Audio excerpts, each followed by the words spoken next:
दोस्तों, क्या मशीन की खराबी या फिर पायलट की गलती से महाराष्ट्र के डिप्टी सीएम अजीत पवार का प्लेन क्रैश हुआ? क्या बारामती एयरपोर्ट में अगर आधुनिक लैंडिंग सुविधाएं होती, यानी जहाज उतरने की अगर आधुनिक सुविधाएं होती, कंप्यूटराइज फैसिलिटीज होती, तो अजीत पवार और बाकी 4 लोगों की जान बचाई जा सकती थी? क्या जिस 100 करोड़ रुपए की कीमत वाले लेयर जेट एयरक्राफ्ट से आज अजीत पवार ने मुंबई एयरपोर्ट से बारामती के लिए उड़ान भरी थी, क्या वो एक सेफ मशीन है, सेफ एयरक्राफ्ट है? सच तो यह है कि सितंबर 2023 में वीएसआर एविएशन कंपनी वाले इस एयरक्राफ्ट, ऐसे ही एक मॉडल का क्रैश मुंबई में पहले हो चुका है। यानी same company, same model of aircraft पहले क्रैश हुआ है 3 साल पहले। मैम 2023 में जो हुआ था वो बॉम्बे एयरपोर्ट पे हुआ था और उसमें भी बारिश हो रही थी, लो विजिबिलिटी थी and the pilot after touchdown skidded off the runway. अब इस वीडियो में विमान हादसों पर नजर रखने वाले aviation expert captain Kabir Malik कुछ चौंकाने वाले खुलासे करने जा रहे हैं। जैसे आपने बताया, हाइट जो थी एयरक्राफ्ट की तकरीबन 2600 फीट की हाइट पे था एयरक्राफ्ट, और 2600 फीट की हाइट बहुत हाइट होती है, और उसी पे वो एयरक्राफ्ट जो है, जो वहाँ जिन लोगों ने देखा था इसको लाइव, हवा में ही जहाज जो है लड़खड़ा गया था। लेकिन इन खुलासों से पहले 1 मिनट में जान लेते हैं कि आखिर अचानक क्या हुआ था बारामती एयरपोर्ट पे। अब आज सुबह करीब 8 बजे के आसपास महाराष्ट्र के deputy chief minister Ajit Pawar ने अपने पीएसओ यानी पर्सनल सिक्योरिटी ऑफिसर के साथ वीएसआर एविएशन कंपनी के इस जहाज लेयर जेट 45XR, इससे उड़ान भरी थी। इस जहाज को उड़ा रहे थे जो कैप्टन थे, कमांडर कह सकते हैं आप, वो कैप्टन सुमित कपूर थे, और उनके साथ में जो को पायलट थी वो शांभवी पाठक थी। और इसी विमान में जो एयर होस्टेस थी उनका नाम पिंकी मल था, और साथ में जो सिक्योरिटी ऑफिसर थे वो विदित जाधव थे। अब दोस्तों, इस जहाज़ ने जब टेक ऑफ किया है मुंबई एयरपोर्ट पर, एटीसी ने जब इसको सिग्नल दिया है, सब कुछ नॉर्मल था। जो ग्राउंड इंजीनियर हैं एयरक्राफ्ट के, उनकी रिपोर्ट भी नॉर्मल थी, इंजन वगैरह सब कुछ ठीक ठाक था। जहाज़ टेक ऑफ के बाद जब एयरबॉर्न हुआ है तो भी कोई टर्बुलेंस नहीं थी, यानी आप कह सकते हैं सब कुछ सुचारू रूप से सामान्य था। जहाँ तक बारामती एयरपोर्ट की बात है, जहाँ पर इस जहाज़ को लैंड करना था तकरीबन 8:45 के आसपास, वहाँ का मौसम भी मोर और लेस आप कह सकते हैं क्लियर था। हालांकि बादल थे, थोड़ी सी विजिबिलिटी कम थी, ये बात सही है। और आगे मैं आपको जो इस कंपनी के मालिक हैं वीके सिंह, उनका भी मैं आपको ऑडियो सुनाऊंगा जहां वो कह रहे हैं कि थोड़ा सा मौसम थोड़ा सी विजिबिलिटी ठीक नहीं थी। अब अगर आप फ्लाइट रडार ऐप का डेटा देखते हैं तो ये जो पायलट थे, इन्हें आप कमांडर कह सकते हैं, सुमित कपूर, कैप्टन सुमित कपूर, इन्होंने पहले अटेम्प्ट में लैंड करने की कोशिश की, लैंड नहीं कर पाए तो फिर से ऊपर चले गए, जो भी वजह रही हो। लेकिन एक इम्पॉर्टेंट आप कह सकते हैं ये एस्पेक्ट है, दोबारा जब वो एक ऑर्बिट लेके फिर से लैंड करने आए, उसके बाद ऐसा कहा जा रहा है कि वो रनवे या तो मिस कर गए, या जहाज़ जो था उसकी जो अप्रोच थी, डिसेंट थी, वो स्टेबल नहीं थी, और कहीं ना कहीं उसी वक्त ये क्रैश होता है, जहाज़ में धमाके होते हैं, आग लग जाती है, और उसके बाद एक ऐसा हादसा होता है जहां 5 लोग जो सवार थे deputy chief minister Ajit Pawar के साथ, सबके सबकी मौके पे ही मौत हो जाती है। अब दोस्तों, इस हादसे की जब जांच होगी, एक्सपर्ट्स जांच करेंगे, और जब ब्लैक बॉक्स इसका रिकवर होगा, आखिरी बातचीत जब पायलट की पता लगेगी, तो बहुत से कारण पता लगेंगे, बल्कि असली निष्कर्ष पर तभी हम पहुंच सकते हैं। लेकिन जो चश्मदीद मौके पर हैं, जो एयरपोर्ट पर जो स्टाफ था, उनका ये कहना है कि उतरते समय जहाज़ जब उतर रहा था, अटेम्प्ट कर रहा था उतरने का, उस वक्त ये डगमगा रहा था। यानी इसको अगर हम टेक्निकल भाषा में कहें कि जो अप्रोच थी लैंडिंग की, वो स्टेबल नहीं थी, अनस्टेबल अप्रोच थी। ये चीज़ क्लियर हो रही है। अब ये जो कंपनी है वीएसआर एविएशन, जिसका ये जहाज़ था लेयर जेट, उनके जो संस्थापक हैं, उनके जो मालिक हैं वीके सिंह, उनका ये कहना है कि साहब जो एयर क्रू था, जो पायलट थे, को पायलट थे, बहुत एक्सपीरियंस क्रू था। अब वो कहते हैं कि साहब मशीन तो मेरी पूरी परफेक्ट है। हालांकि उन्होंने ये बात मानी कि 2023 में इसी मॉडल का जहाज़ मुंबई में क्रैश हुआ था, लेकिन वो कहते हैं कि ये मशीन परफेक्ट है, स्टेबल है, और हो सकता है, ये उनका संदेह है वीके सिंह का, कि शायद पायलट से गलती हुई हो, मिस जज कर गए एयर स्ट्रिप को, कहाँ उतरना एग्जैक्टली, टच डाउन सही नहीं किया। और वो ये कहते हैं कि ये भी हो सकता है कि भाई पुअर विजिबिलिटी हो। सुन लीजिए एक बार वीके सिंह साहब को भी। वो पायलट का डिसीजन था, he made an approach from runway 29, and then he carried out a missed approach, after which again he tried to make an attempt from runway 11. अब दोस्तों सवाल ये है कि इस छोटी सी उड़ान में जब मुंबई से जहाज़ टेक ऑफ करता है, एयरबॉर्न होता है, सब कुछ नॉर्मल चलता है, यहाँ तक कि बारामती अप्रोच करते भी सब कुछ ठीक है, लेकिन जब डिसेंड करता है, जब ये नीचे आता है 2600 फीट से और नीचे आता है, तब ऐसा क्या गड़बड़ी होने लगती है, ऐसा क्या कुछ होता है कि प्लेन अनस्टेबल हो जाता है और लैंडिंग जो है वो क्रैश लैंडिंग हो जाती। क्या ऐसा हुआ होगा? यहाँ पर एक चीज़ मैं क्लियर करना चाहूँगा कि असली रिपोर्ट जब DGCA की आएगी, डायरेक्टर जनरल सिविल एविएशन की आएगी, उन 4 अधिकारियों की आएगी जिनको अपॉइंट किया गया है इस पूरे मामले की जांच करने, तब हो सकता है और भी कई खुलासे होंगे, एक निष्कर्ष पर हम जाएंगे। लेकिन एक्चुअली क्या हुआ होगा जब जहाज़ 2600 फीट से और नीचे 1000 फीट तक आ गया था, तब क्या हुआ होगा एक्चुअल में? इसको लेकर मैंने aviation expert captain Kabir Malik, उनसे बातचीत की, और वो हादसे के समय हैदराबाद के एयरपोर्ट पर थे, वहाँ से वो सीधे लाइव हुए। उनको सुनिए, थोड़ा गौर से सुनिए। कैप्टन साहब, क्योंकि आपका एक्सपीरियंस रहा है और इस तरह के तमाम एयर क्रैश कैप्टन साहब आपने खुद कवर किए हैं, देखे हैं, रिपोर्ट किए हैं, ये जो जहाज़ है, बॉम्बार्डियर जहाज़ है, लियर जेट, कनाडा की कंपनी बनाती है, और इसका सेफ्टी रिकॉर्ड मैं देख रहा था, सिर्फ 3-4 घटनाएं हैं। 3000 जहाज़ बनाए गए जिसमें 3-4 घटनाएं सिर्फ हैं जो फैटल हुई हैं। मुंबई में भी इसी जहाज़ की एक दुर्घटना हुई थी, हालांकि उसमें कोई किसी की मौत नहीं हुई थी। आपको क्या लगता है कि ये जहाज़ पूरी तरह से सेफ है? जहाज़ की जो मशीनरी है, इंजन्स हैं, पूरा मैकेनिक्स है, एयरवर्दीनेस है, सब कुछ साउंड आपको लगता है जहाज़ अपने आप में परफेक्ट है? ये जहाज जो है बहुत अच्छा जहाज है, जितने भी प्राइवेट एयरलाइंस के पास है और उसके प्राइवेट ऑनर्स हैं, वो इसकी जो सेफ्टी नॉर्म्स को देखते हुए उन्होंने बाय किया हुआ है। और जितनी भी प्राइवेट चार्टर्ड एयरलाइंस इस पे चला रही है, आज तक इसमें कोई हादसा नहीं हुआ। अगर आप पिछले 15-20 साल का रिकॉर्ड उठाएंगे तो मुश्किल से आपको 3 या 4 इंसिडेंट्स मिलेंगे, जिसमें से अभी सेकंड इंसिडेंट बॉम्बे में हुआ था जब वेदर बहुत खराब था, बारिश बहुत ज्यादा थी रनवे के ऊपर, और एयरक्राफ्ट जो है रनवे पे फिसल गया था, जिस वजह से फोर्स लैंडिंग का कह सकते हैं वो हुई थी, और उसमें सभी लोग सेफ थे। और ये जो बड़ा हादसा आज हुआ है जिसमें महाराष्ट्र के डिप्टी CM अजित पवार जी चले गए हैं, तो ये जो है वेदर और मुझे लगता है पायलट की सही अप्रोच की वजह से नहीं हुआ है, जो लगता है। बाकी तो कॉकपिट वाइट रिकॉर्डर आएगा, उससे पता चलेगा क्या रहा है क्या नहीं है। नहीं, आप ठीक कह रहे हैं कि जो कॉकपिट वॉइस रिकॉर्डर आएगा और जो वो ब्लैक बॉक्स रिकवर होता है, उसमें आखिरी बातचीत क्या है, वो सब चीज़ें पता लगेंगी। लेकिन प्रथम दृष्टि अगर पहली नज़र में देखें, जो अभी तक हमारे पास इनपुट्स आ रही है फ्लाइट रडार की, 2600 फीट पर ये जहाज़ था।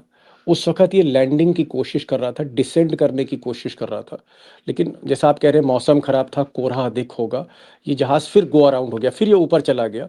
ऊपर चलने के बाद ये दूसरा अटेम्प्ट इसने किया, दोबारा कोशिश करी लैंड करने की, और जब ये डिसेंड करने लगा, प्रत्यक्षदर्शियों का कहना है कि थोड़ा सा ये अनस्टेबल था, जहाज़ बहुत ज़्यादा डगमगा रहा था, हिल रहा था। और इस बार जब फाइनल उसने अप्रोच करी, तो हवाई पट्टी की जगह, एयर स्ट्रिप की जगह बगल में जो खेत था, खड्ड था, ये वहाँ पर लैंड कर गया। तो आपको क्या लगता है कि विजुअल लैंडिंग की कोशिश थी और एयर स्ट्रिप पायलट को नहीं दिख रही होगी खराब मौसम के कारण? जी, जैसे आपने बताया, हाइट जो थी एयरक्राफ्ट की तकरीबन 2600 फीट की हाइट पे था एयरक्राफ्ट, और 2600 फीट की हाइट बहुत हाइट होती है, और उसी पे वो एयरक्राफ्ट जो है, जो वहाँ जिन लोगों ने देखा था इसको लाइव, जो वहाँ दर्शक थे, रनवे के पास खड़े थे, कंट्रोलर थे, दूसरे गांव के लोग थे, उन्होंने देखा कि हवा में ही जहाज जो है लड़खड़ा गया था। तो डगमगा इसके रहा अंदर था जी। जी, तो इसी के अंदर मुझे लगता है कि ये रहा होगा कि जैसे लैंडिंग के वक्त वहाँ पे विंड अटैक भी ज्यादा हो गया होगा, और इंजन पावर जिस हिसाब से इनको करनी चाहिए थी, वो इंजन पावर टोटल इनका नहीं रहा है प्रॉपर लैंडिंग के हिसाब से। एयरक्राफ्ट जो है हवा में डिसबैलेंस हुआ, और जब उन्होंने लैंडिंग की कोशिश की रनवे पे उसका टच डाउन नहीं हुआ है। तो ये हो सकता है वेदर का बहुत बड़ा इसके अंदर इशू है, और इंजन का तो मुझे लगता नहीं है ऐसा कुछ रहा होगा, लेकिन वेदर का बहुत बड़ा इसके अंदर इशू है। दूसरा, अनकंट्रोल्ड वो एयर में ही हो गया है पायलट से, वो कंट्रोल नहीं कर पा रहे थे और उन्होंने कॉन्फिडेंस लूज किया है। इसी वजह से मुझे लगता है ये जो इतनी बड़ी घटना हुई है। क्या आपको लगता है कि अगर वहाँ पर इंस्ट्रूमेंट लैंडिंग होती, कंप्यूटराइज्ड लैंडिंग जिसे हम कह लें, मशीन की मदद से अगर लैंडिंग होती, तो इस कोहरे में जहाज उतर सकता था? ये इतने कोहरे में, चाहे जितना जीरो विजिबिलिटी बिल्कुल भी हो, बिल्कुल। कुछ भी ना दिख अगर रहा हो। देखिए इंस्ट्रूमेंट लैंडिंग सिस्टम में क्या होता है, मैं आपको बताता हूँ कि जब आप रनवे, जो इंस्ट्रूमेंट लैंडिंग या फुल एक्यूपेटेड रनवे होता है, फुल एक्टिव रनवे होता है, तो उसके ऊपर instrument landing system cat 1, cat 2, cat 3, cat 5 की फैसिलिटी, लैंडिंग की फैसिलिटीज होती है। और रनवे के साइड के ऊपर 4 लाइट्स होती हैं जिनको हम परसेप्शन अप्रोच लाइट्स बोलते हैं। तो वो लाइट आपको बताती है कि प्लेन ज्यादा हाइट पे है, ज्यादा नीचे है, या लेफ्ट है या राइट है। मुझे नहीं लगता कि वहां पर ये फैसिलिटी अवेलेबल थी, और जिस वजह से रनवे से अलग हटके इसका टचडाउन हुआ, तो उसका बहुत बड़ा रीजन जो है अनएक्टिव रनवे जिसको हम कहते हैं, ये वीआर रनवे था, विजुअल लैंडिंग सिस्टम था ये। और पायलट जो है उसको अपने हिसाब से नहीं कर पाया, अज्यूम नहीं कर पाया रनवे की लेंथ, उसकी चौड़ाई और उसकी अप्रोच जो थी, जिस वजह से ये हादसा मुझे लगता है हुआ। जी। एक चीज़ और वहाँ पर जो चश्मदीद है बता रहे हैं कि बहुत तेज़ धमाके हुए जब जहाज़ नीचे ज़मीन पर आया। ये धमाके मतलब, क्योंकि बहुत ही हाई ऑक्टेन फ्यूल है, इस वजह से धमाका हुआ, ब्लास्ट हुआ? या अमूमन ऐसा होता है जब भी इस तरह के एयर क्रैश होते हैं? देखिए क्या होता है कि जब आप रनवे पे टचडाउन नहीं करते हैं और हार्ड लैंडिंग होती है, तो जो हार्ड लैंडिंग ये हुई थी वहाँ साइड में जो मिट्टी और ग्रास थी उसके ऊपर हार्ड लैंडिंग हुई है। और जैसे ही प्लेन ने बम्प किया है उसके ऊपर, तो उससे बम्प बैक हुआ है और जिससे आवाज निकली है, और वो समरसॉल्ट, एक प्लेन जो है टर्न अप हो गया है। टर्न अप होने से जब वो गिरा है बैक साइड की कमर के बल जी। अप साइड, तो उसका धमाका हुआ है, जिससे जो विंग्स के अंदर जो फ्यूल था उसका, वो एक घर्षण के दौरान कॉन्ट्रैक्ट में आया और जिसने आग पकड़ ली। ये बहुत ऑक्टेन हाई इन्फ्लेमेबल फ्यूल होता है, एयरक्राफ्ट का इंक्लूडिंग वाइट जेट फ्यूल होता है। और जब इसने आग पकड़ी तो फ्यूल उस टाइम पे विक्स के अंदर कैपेसिटी बहुत ज्यादा थी, और उसके अंदर उसको जनरेट करने के लिए, फायर कैच करने में ज्यादा समय नहीं लगा। और वॉल्यूम ऑफ एक्सेस में फ्यूल होने की वजह से उसके अंदर बूम की आवाज निकली है और पूरे प्लेन ने उसको जो है कैच कर लिया है। मतलब आप कह रहे हैं कि जो हम लोग अपनी मोटरसाइकिल या स्कूटर या कार में जो तेल डलवाते हैं, पेट्रोल डलवाते हैं, उससे जी कहीं ज़्यादा ये ज्वलनशील, मतलब जी जी हवाई जी। जहाज़ का एयर फ्यूल रहता है, ये आप कह रहे हैं? बहुत बहुत बहुत एक्टिव फ्यूल होता है, हाईली इन्फ्लेमेबल होता है। बहुत, मतलब पास से भी अगर इसके कुछ आप कोई बर्नेबल थिंग्स लेके जाएंगे तो चिंगारी, थोड़ी सी भी ये चिंगारी हो। कैच कर लेता है, क्योंकि ये इन्फ्लेमेबल है। ये उड़ता रहता है, डिफॉस्ट होता रहता है, और इसके वेपर्स जो है एयर के अंदर और सराउंडिंग एरिया में 1 फीट 2 फीट के अंदर घूमते रहते हैं। तो वो एयर कैच एक मॉलिक्यूल ने अगर पकड़ा है उसके, तो वो उसको एक चैन चेन बन जाती है, जिससे एकदम से स्पार्क होकर और प्योर फ्यूल फ्यूल के अंदर इसको जो है आग पकड़ लेता है। ओके। बहुत ज़्यादा ज्वलनशील बता रहे हैं कैप्टन साहब की, कैप्टन साहब बता रहे हैं बहुत ज़्यादा ज्वलनशील था, जिसकी वजह से ज़रा सी भी चिंगारी अगर है तो एकदम से हाई ऑक्टेन फ्यूल है हवाई जहाज़ में जो डाला जाता है, कार और स्कूटर के पेट्रोल से ये बहुत ज़्यादा इन्फ्लेमेबल है। क्या आपको लग रहा है कैप्टन साहब, अभी तो बहुत जल्दी ये सब सवाल करना, क्योंकि ये जो हादसा हुआ कुछ ही चंद घंटे पहले हुआ है, क्या आपको लगता है कि कोई मैकेनिकल फेलियर भी हो सकता है, इंजन फेलियर हो गया हो, कि जहां पर स्टेबल लैंडिंग, स्टेबल अप्रोच ना हो रही हो? मुझे लगता कि कोई इसमें मैकेनिकल फेलियर होगा, क्योंकि जब पायलट ने एक बार लैंडिंग की कोशिश की और वो अप्रोच नहीं कर पाया है, और फिर उसने दोबारा से गो राउंड करके लैंडिंग करने की कोशिश की है, अगर ऐसा कुछ होता, इंजन फेलियर या कुछ मैकेनिकल या टेक्निकल फॉल्ट होता, डेफिनेटली वो मेडे कॉल फ्लो करता या एटीसी को इन्फॉर्म करता कि प्लेन के साथ कुछ प्रॉब्लम हुई है। जो भी पता चला, एटीसी ने ऐसा कुछ कंफर्म नहीं किया है, तो मैं नहीं मानता इसके अंदर कोई टेक्निकल फॉल्ट या इंजन फेलियर की कोई बात आई होगी या रही हो। एक चीज़ मैं और जानना चाहता हूँ, क्योंकि आप का फ्लाइंग का एक्सपीरियंस है, छोटे जहाज़ हों, हेलीकॉप्टर हों, बोइंग हों, एयरबस हों, बड़े जहाज़ हों, और ख़ासकर जब हादसे होते हैं तब आपके को तो लोग सुनना भी चाहते हैं कैप्टन साहब। ये इस हादसे से कैसे बचा जा सकता था? मैं अगर आप पायलट होते या कोई एक्सपीरियंस होता, मतलब और ऑप्शन क्या थे, विकल्प क्या थे? जैसे 2 बार लैंडिंग उसने दूसरी बार करी, क्या वापस चले जाना चाहिए था मुंबई? देखिए, अपने एक्सपीरियंस के हिसाब से आपको बताऊं, अगर मैं होता या कोई और पायलट होता, अगर फर्स्ट अटेम्प्ट आपने किया है और आपको कोई डिफिकल्टी उसमें लग रही है विजुअल इनएक्टिव रनवे के ऊपर लैंड करने की, तो आप एटीसी को इन्फॉर्म कर सकते हैं। तो उसके अंदर आपके पास ऑप्शन होती है, या तो आप वापस जाएंगे जहां से आपने टेक ऑफ किया है, या आसपास कोई और एयरपोर्ट है वहां लैंड करेंगे, या फिर आप वेदर बिल्कुल क्लियर होने की वेट करेंगे कि तब तक आप हाफ एन आवर 20 मिनट्स की शॉर्टेज और ले सकते हैं। उसके ऊपर आपको जो मैकेनिकल चीजें या दूसरी जो विजुअल चीजें प्रोवाइड करा जा सकती हैं, या विंड जो काम होने की वेट कर सकते थे आप, तो ये कर सकते थे हम। नहीं, जरूरी नहीं था लेकिन कि आपको आपको सेकंड अटेम्प्ट करना ही क्या करना ऐसा, था। मतलब आप कह रहे हैं कि सेकंड अटेम्प्ट करने की जरूरत नहीं थी? नहीं, आई डोंट थिंक बगल सो। में पुणे सर, जब एयरपोर्ट था। आपके साथ जब वीआईपी प्रोटोकॉल में कोई मिनिस्टर डिप्टी सीएम बैठा है, तो और आपको थोड़ा सा भी 1% लग रहा है कि आप लैंडिंग नहीं कर पाएंगे, तो हमें अपनी और डिप्टी सीएम या प्रोटोकॉल, उनकी जान ज्यादा कीमती है हमारे लिए, देश के लिए। तो हमें लैंडिंग अभी नहीं करेंगे तो 1 घंटे बाद कर लेंगे, आज नहीं करेंगे तो हम कल दोबारा आ सकते हैं, कल नहीं आएंगे तो दोपहर में दोबारा आ सकते हैं, आफ्टरनून में, जब वेदर क्लियर हो सकता है। तो ये जो अटेम्प्ट था उनका, वो बहुत ही गलत अटेम्प्ट था। और उनको जब लग गया था कि वो लैंडिंग नहीं कर पा रहे हैं, तो उनको लैंडिंग नहीं करनी चाहिए थी। मेरा जो एक्सपीरियंस कहता है। क्या आपको लगता है कि अब जो जांच का जो फोकस होगा, डीजीसीए जो डायरेक्टर जनरल सिविल एविएशन है, हवाई जहाज के जो क्रैश हैं उनको जो मॉनिटर करता है, उड्डयन मंत्रालय का ये जो विभाग है, अब जांच किस तरह की होगी, उस जांच का लाइन ऑफ एक्शन क्या होगा?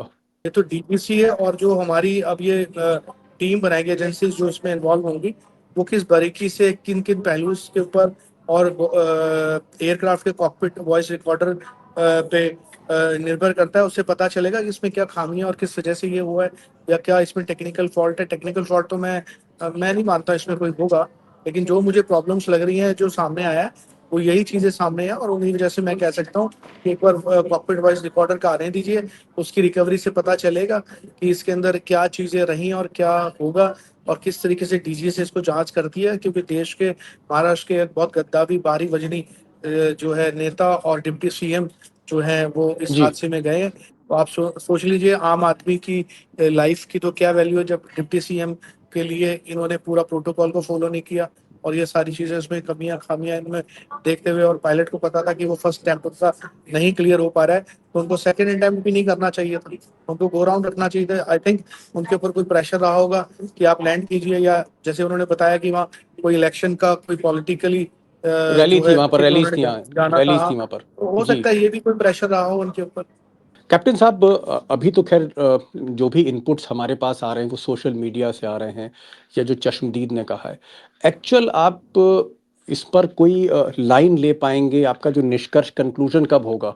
जब तक आपको डेटा नहीं मिलता, आप क्या कहना चाहेंगे? फाइनल आपका स्टेटमेंट देखिए, क्या है? मैं अभी इसके ऊपर बिल्कुल क्लियर किसी को ब्लेम नहीं करना चाहूंगा, जब तक मेरे पास कोई कॉन्क्रीट कोई जांच का या रिजल्ट का, या मेरे पास कोई सबूत नहीं आते। लेकिन मेरी जो एक्सपीरियंस जो कहता है, वो इसमें बहुत बड़ा फॉल्ट जो है, मुझे एक तो रनवे अनएक्टिव था और विजुअल लैंडिंग के लिए था, और इसके ऊपर जी। इतनी जल्दी परमिशन नहीं देनी चाहिए थी। जैसे जैसे पायलट घबरा गया, और उसने, उसका सबूत ये देखने को मिलता है कि पहले उसने ट्राई किया, नहीं हुआ, फिर उसने ट्राई किया, वो भी अनसक्सेसफुल रहा। तो इसमें जी। उसको नहीं करना चाहिए था, तो ये बहुत बड़ी कमी है। तो बाकी तो रिपोर्ट जो आएगी उस पर पता चलेगा, इतनी जल्दी अभी जी। कहना या किसी को ब्लेम करना ठीक नहीं है। लेकिन फिर भी एक हमारी एक डीजीसी को एक चीज और जी। एविएशन इंडस्ट्री को इसमें बहुत मुस्तैदी और सावधानियां बरतने की जरूरत है।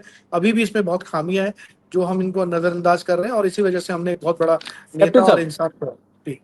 कैप्टन साहब, अभी ये जो वीएसआर एविएशन कंपनी है जिसके पास कई चार्टर्स हैं, जिसके चार्टर से जो है वो अजीत पवार साहब फ्लाई कर रहे थे बारामती, वीके सिंह जो इस एयरलाइंस के, प्राइवेट एयरलाइंस के जो प्रमुख हैं चार्टर कंपनी, उनका ये कहना है, अभी वो बात कर रहे थे आज तक से, उनका ये कहना है कि भाई पुअर विजिबिलिटी, यानी मौसम कहीं खराब था, वो उनको लगता है। तो क्या आपको भी लगता है कि इसमें मैंने आपको पहली सबसे नजर बड़ा में जो दुश्मन है वो मौसम खराब था? मैंने आपको पहली नजर में ही बताया है, ये पुअर विजिबिलिटी की वजह से हुआ है। और पुअर विजिबिलिटी में इंस्ट्रूमेंट लैंडिंग रनवे नहीं था ये, और जिस अनएक्टिव रनवे हम इसको बोलते हैं, यहाँ पर ट्रेनिंग कराई जाती है। ट्रेनिंग के जो लिए। ट्रेनिंग पायलट्स होते हैं उनके लिए होता है, और विजुअल लैंडिंग की और इंस्ट्रूमेंट लैंडिंग के अलग नॉर्म्स होते हैं। और ये परमिशन डीजीसीए ने, एयरपोर्ट अथॉरिटी ऑफ इंडिया ने इनको कैसे दी, ये बड़ा सोचने वाला विषय है। तो विजिबिलिटी बहुत बड़ा इशू है इसके अंदर, जो मैंने आपको बताया, और उसी वजह से ये हादसा हुआ है। कैप्टन साहब कह रहे हैं, कैप्टन कबीर मलिक, की खराब मौसम जो है वो एक मेन कारण लगता है कहीं ना कहीं, जिसकी वजह से हादसा हुआ। और क्योंकि इस एयरपोर्ट में कंप्यूटराइज, जो दिल्ली मुंबई जैसे बड़े एयरपोर्ट हैं जहां पर कंप्यूटर के ज़रिए, इंस्ट्रूमेंट लैंडिंग के ज़रिए पायलट जो है डिसेंड करते हैं, टेक ऑफ करते हैं, पूरे यूरोप में जहाँ ज़्यादातर बहुत घना कोहरा रहता है, पानी बरसता है, मौसम बहुत ख़राब रहता है, इंस्ट्रूमेंट लैंडिंग से ही जो है जहाज़ हवाई पट्टी पर उतरते हैं। लेकिन यहाँ पर उस तरह की व्यवस्था आधुनिक नहीं थी। आँख से देखकर जिसे विजिबल लैंडिंग करनी वो पायलट को करनी थी, जिसमें उसने दूसरा, पहले अटेम्प्ट में उसने अवॉइड किया, दूसरा अटेम्प्ट में ये जहाज़ क्रैश हो गया। मौसम अभी लगता है, लेकिन कैप्टन साहब ने एक बात और कही कि जब डेटा थोड़ा सा आएगा, जांच शुरू होगी, और 4 अधिकारी इसमें नियुक्त किए गए हैं जांच करने के लिए, तब ये बता पाएंगे कि ये वाकई मौसम की वजह से था, पायलट एरर था, या कैप्टन साहब कह रहे हैं कोई और कारण हो सकता है, साजिश भी हो सकती, कुछ भी हो सकता है, क्योंकि वीवीआईपी एक बैठे हुए हैं। ये तभी वो बता पाएंगे जब प्राइमरी डेटा इनके पास आता है। Thank you so much captain साहब, आप हैदराबाद एयरपोर्ट पे इस वक्त हैं, आप हमारे दोस्तों के लिए आए, आपने समय निकाला, आपका फ्लाइट डिले हो रही है, उसके बाद भी आप हमारे साथ जुड़े। Thank you so much, thank you so much captain Kabir Malik. नमस्कार, नमस्कार सर।